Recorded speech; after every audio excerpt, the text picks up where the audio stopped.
Utilities Authority to order. We welcome you to the LPUA meeting. We, as your representatives on the LPUA, welcome your involvement and encourage your participation.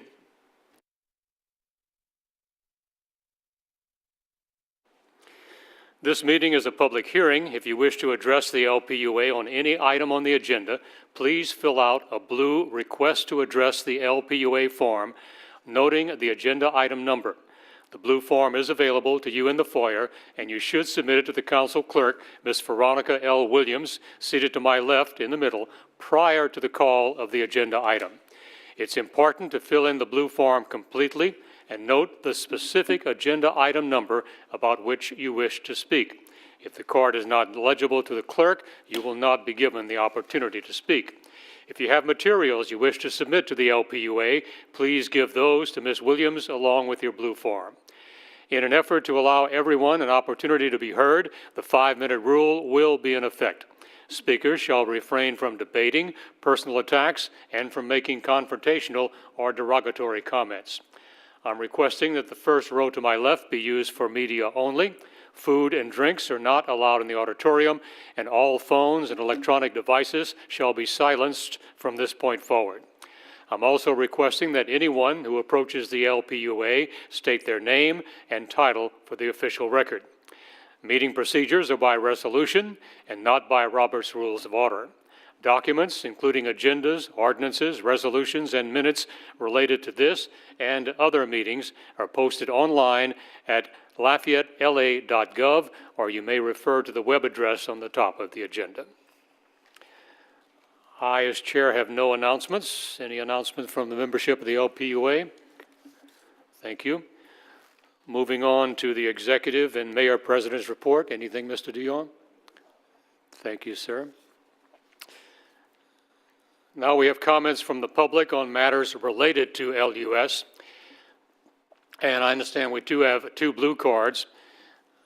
I will preface that opportunity with this notation that the portion of our meeting is an opportunity to make your voice heard before the LPUA, the administration, and the public.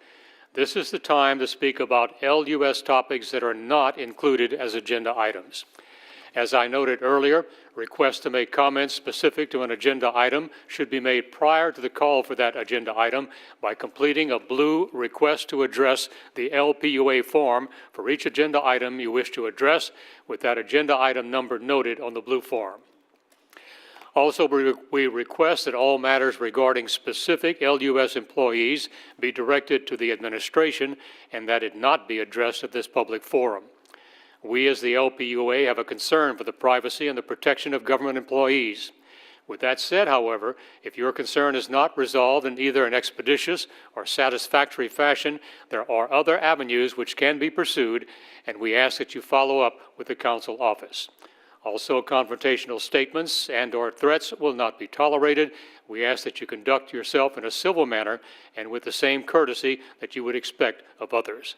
And as always, the 5-minute rule will apply. First blue card, please. First speaker of 2, Jacqueline Phelps. Ms. Phelps.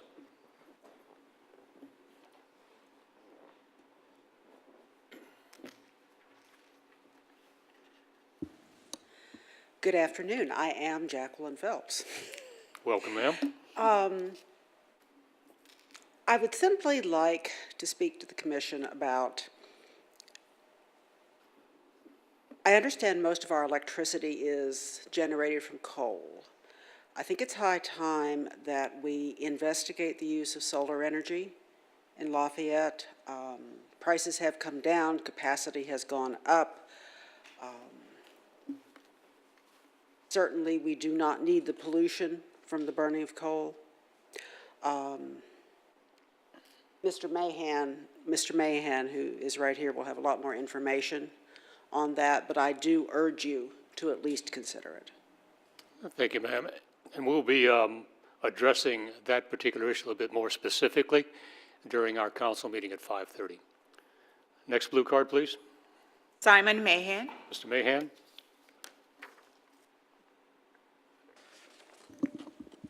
Good evening. I'm Simon Mahan. I'm a resident of District 2. I'm also an LUS customer. Last month, I came to speak to the full council meeting about developing a vision for LUS and looking off into the future. A lot of communities around the country do have that sort of process where they ask the customers what it is that they want for their electric company out into the future, 20, 30 years out into the future. And I'd like to encourage LUS and the LPUA and LCG to do the same thing. For instance, Austin Energy has developed an energy efficiency program. It's so effective that it's avoided them having to build 800 megawatts worth of new power stations. So they're actually saving money by not having to build these new power plants in Austin. Lincoln Electrical System in Nebraska hosts stakeholder meetings about its sustainable energy goals, including its energy efficiency programs and community solar programs.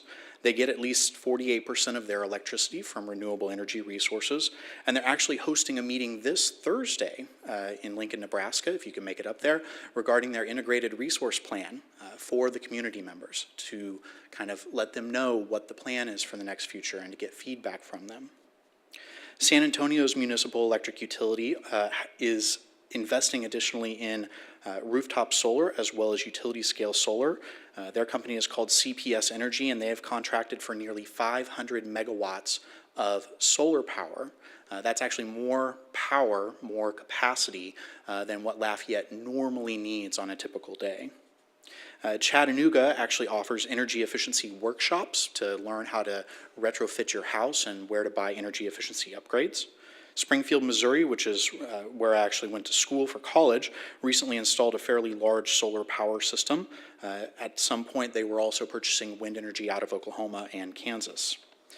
Eastern Kentucky Power Cooperative, it's on the eastern portion of the state, that's coal country. They actually allow people to rent solar panels and then receive a benefit back on their electric bill. Abita Springs, in a story just came out today, said that the mayor of Abita Springs wants to go 100% renewable by the year 2030. What state is Abita Springs located? Louisiana. Louisiana, okay, thank you. Alabama Power, it's a large investor-owned utility, buys 404 megawatts of wind power from Oklahoma and Kansas. That's electricity that is already flowing over the power lines over the top of our heads because we're part of this larger grid system. That power flows from Oklahoma and Kansas on over to what they call the southern system, which gets over to Alabama. Georgia Power also has a 250 megawatt wind power deal from Oklahoma. Gulf Power also has about 178 megawatts from wind energy out of Oklahoma. And they're not doing it because they're required to do it. They're doing it because it's the lower cost option for them. And so we can get that power as well. We just need to issue a request for proposals to check and see what kind of power prices we could get from wind energy resources or potentially solar power resources. Tennessee Valley Authority also purchases over 1,200 megawatts of wind energy. Southwestern Electric Power Company in Shreveport purchases over 400 megawatts of wind energy. And the Entergys, Entergy Arkansas, Entergy Louisiana, Entergy New Orleans, they are currently issuing requests for proposals for renewable energy in aggregate of about 350 megawatts right now. Kansas City Power and Light, they offer rebates for electric vehicle owners, and they are building new EV charging stations. Electric vehicle charging stations are important for EV drivers. You'll see Bolts starting to come out on the street, and we already see a number of Teslas driving around here in Lafayette. If they don't have someplace to plug in and plug in quickly, they need to have a higher density power. If they're having difficulty in doing that, it's more difficult for them to uptake those electric vehicles. And at the end of the day, the electric company ends up selling them power. It creates a brand new customer for them. And they tend to be the best customers because they like to plug in at nighttime when power demand is typically low. So we're seeing a lot of these electric vehicle rebates to car owners and EV charge stations coming from these electric companies because they see it as a brand new revenue resource. And then finally, Legoland in Tampa, Florida. Yes, Legoland, the place where you go and play with Lego blocks, just recently finished installing a 2 megawatt solar system. So I'd like to encourage you all to think about a long-term vision for LUS. What do we want from the community? What does the community want from LUS? Start hosting some stakeholder meetings and see where we can go. Thank you. Thank you for your input, sir. Any other blue cards? Okay, let's move on to resolutions.